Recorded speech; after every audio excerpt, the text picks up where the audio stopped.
ગુજરાતના રાજ્યપાલ આચાર્ય દેવવ્રતજીના અધ્યક્ષસ્થાને આજે પાલનપુરના મોરિયા સ્થિત બનાસ મેડિકલ કોલેજ ખાતે પ્રાકૃતિક કૃષિ પરિસંવાદ યોજાયો હતો। બનાસ ડેરીના ઉપક્રમે યોજાયેલા કાર્યક્રમમાં મેડિકલ કોલેજ મોરિયા ખાતે 10,000 જેટલા ખેડૂતો તથા જિલ્લાના કુલ 50,000 ખેડૂતો વર્ચ્યુઅલ માધ્યમથી પ્રાકૃતિક કૃષિ પરિસંવાદમાં જોડાયા હતા।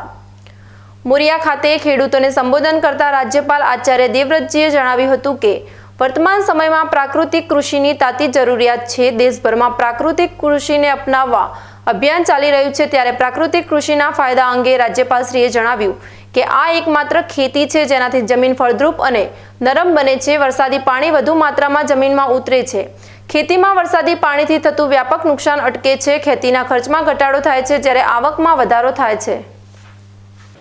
पिछले 25 नवंबर को भारत के माननीय प्रधानमंत्री श्रीमान नरेंद्र मोदी जी ने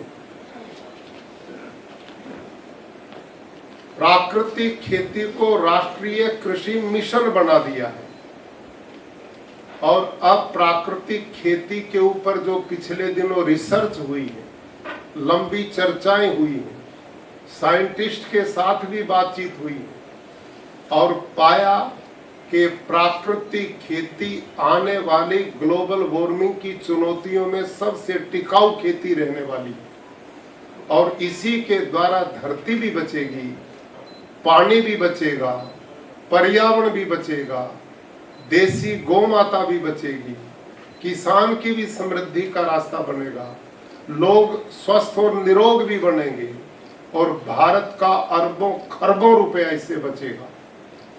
इस सोच को लेकर अब माननीय प्रधानमंत्री जी ने प्राकृतिक खेती को पूरे राष्ट्र में लागू करने का निर्णय लिया है और इसमें भी गुजरात नंबर 1 पर रहने वाला है। हमारा जो मॉडल है, जो पिछले 3-4 साल में यहाँ काम हुआ और जो मॉडल हमने बनाया वही हमने वहां भेजा है और वही स्वीकार करके और इस काम को चालू कर दिया गया है। अब पूरे देश में लगभग 12 ट्रेनिंग सेंटर बने हैं जहां भारत के कृषि साइंटिस्ट, कृषि विज्ञान केंद्र के साइंटिस्ट, उन सबको ट्रेनिंग दी जाएगी प्राकृतिक खेती और फिर वो आगे किसानों को, खेडूत को ट्रेनिंग देंगे। और गुजरात में हमने 5-5 गांव के क्लस्टर बना दिए।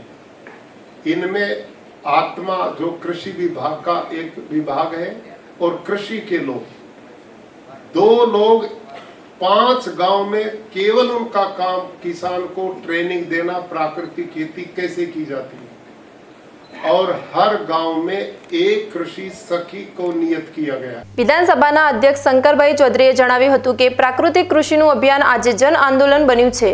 વધુમાં વધુ ખેડૂતો પ્રાકૃતિક ખેતી સાથે જોડાયેલ તે જરૂરી છે। તેમજ રાજ્યપાલશ્રીના નેતૃત્વમાં ખેડૂતોને ઓપન યુનિવર્સિટી માફક ઘર આંગણે જ પ્રાકૃતિક ખેતીની માહિતી અને માર્ગદર્શન મળે તે બાબત સરાહનીય છે।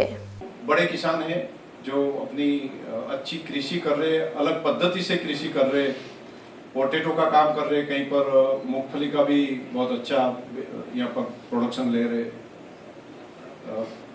अलग बागायती भी कर रहे, तो इनसे जुड़े किसान हैं। मैं मानता हूँ कि ये जो किसान एक बार जुड़ जाए तो पूरा डिस्ट्रिक्ट को असर कर सकते हैं। ऐसे किसान यहाँ पर अभी मौजूद है, तीनों हॉल में मिलकर हम देखें तो, और वर्चुअली भी कहीं पर सोशल मीडिया के माध्यम से भी जो लाइव जो हो रहा है, इनके कारण भी 50,000 से ज़्यादा किसान और भी हमारी डेयरी के साथ में जुड़े हैं, वो भी ज्वाइंट हो गए हैं। तो एक बहुत बड़ा जन आंदोलन देश के प्रधानमंत्री मोदी साहब की जो कल्पना है वो साकार धरती पर करने का काम, कहीं पर जो अभी एक आंदोलन तरीके से जो हो रहा है, तो आदरणीय गवर्नर साहब आचार्य देवव्रत साहब के नेतृत्व में गुजरात की धरती ऊपर ये अभियान के तौर पर ये काम हो रहा है। और हमारा सौभाग्य है कि हमने प्रार्थना की साहब को कि हम किसान, हमारा किसानों के साथ में आकर आप संवाद करिए, आपकी जो बात हो बिल्कुल धरती पर इम्प्लीमेंटेशन यहाँ पर करने का स्कोप ज़्यादा है। तो अपना બધા વતી આપણે સાહેબને વિનંતી પણ કરી અને સાહેબ અહીંયા આગળ પધાર્યા છે। આ પ્રાકૃતિક કૃષિ પરિસંવાદમાં ધારાસભ્ય અનિકેતભાઈ ઠાકર, સ્વરૂપજી ઠાકોર, કાંતિભાઈ ખરાડી, પૂર્વ સાંસદ પરબતભાઈ પટેલ, બનાસ ડેરીના voice chairman Bhavabhai Rabari, Banas medical કોલેજના પ્રમુખ પીજે ચૌધરી, બનાસ ડેરીનું નિયામક મંડળ સહિત વિવિધ અધિકારીઓ, પદાધિકારીઓ અને બહોળી સંખ્યામાં ખેડૂતો ઉપસ્થિત રહ્યા હતા.